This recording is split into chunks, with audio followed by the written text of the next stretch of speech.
आज की हमारी कहानी का शीर्षक है शांति की तलाश। एक गांव में दयाचंद नाम का एक जमींदार रहा करता था। वह बहुत ही धनवान था। इस आदमी के पास खूब सारे पैसे और जमीन जायदाद हुआ करती थी। गांव के लोग सेठ जी कहकर बुलाते थे। यह सेठ लोगों को अधिक ब्याज पर पैसा दिया करता था और पैसे वापस ना मिलने पर गांव वालों की जमीन उनसे छीन लेता था। नाम दयाचंद था, मगर उसमें दया नाम की चीज नहीं थी। सभी उससे डरा करते थे क्योंकि वह हर समय क्रोध में ही रहा करता था। यहाँ तक कि सेठ की अपनी पत्नी और बच्चे भी सेठ जी से काफी डरते थे। मगर सेठ के पास सब कुछ होने के बावजूद भी उसका मन अशांत रहता था। एक दिन ये सेठ अपने एक दोस्त से अपने दिल की बात करता है और अपने दोस्त को बताता है कि मेरे पास पैसा, जमीन, जायदाद की कोई भी कमी नहीं है, लेकिन मेरा मन बहुत अशांत रहता है। सेठ की बात सुनकर उसका दोस्त सेठ को गांव के बाहर बने मंदिर में एक साधु के पास लेकर जाता है, जो मंदिर के बाहर बनी एक कुटिया में रहता है। उस साधु के पास हर समस्या का हल है।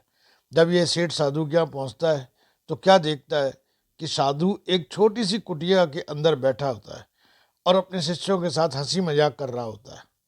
साधु को इतना खुश देखकर सेठ सोचने लगता है कि साधु के पास कुछ भी नहीं है, ये एक छोटी सी कुटिया में रहता है, लेकिन फिर भी कितना खुश है। और एक मैं हूँ जो इतने बड़े घर में रहने के बाद भी अशांत महसूस करता हूँ। साधु सेठ से पूछता है तुम्हें क्या चाहिए। सेठ साधु को बताता है मेरे पास भगवान का दिया सब कुछ है, मगर मन की शांति नहीं है। साधु सेठ की बात सुनकर मुस्कुराता है। फिर सेठ को साथ लेकर अपनी कुटिया के बाहर आता है और अपनी कुटिया के बाहर आग जलाता है। उस आग के अंदर कुछ लकड़ियों को डाल देता है। जैसे जैसे साधु लकड़ियों को आग में डालता गया और आग बढ़ती जाती है। तभी सेठ साधु से पूछता है महाराज, क्या आपके पास मेरी समस्या का भी कोई हल है। साधु सेठ की बात सुनकर मुस्कुराता और कहता है ये जो आग जल रही है यही तुम्हारी समस्या का हल है। साधु की बात सुनकर सेठ हैरान हो जाता है और साधु से कहता है मुझे कुछ समझ नहीं आया, आप क्या समझाना चाहते हैं।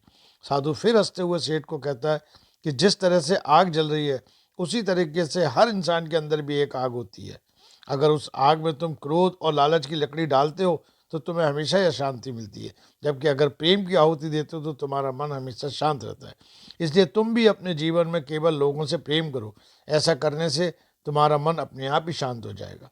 साधु की बात को मानते हुए सेठ अपने जीवन में लालच और क्रोध को हमेशा के लिए त्याग देता है और अपने परिवार एवं गांव वालों के साथ अपने नाम के मुताबिक दया एवं प्रेम से रहना शुरू कर देता है। दोस्तों, अगर ये कहानी पसंद आई है तो प्लीज़ हमारे चैनल को लाइक करें, सब्सक्राइब करें और कमेंट्स करें। Thank you.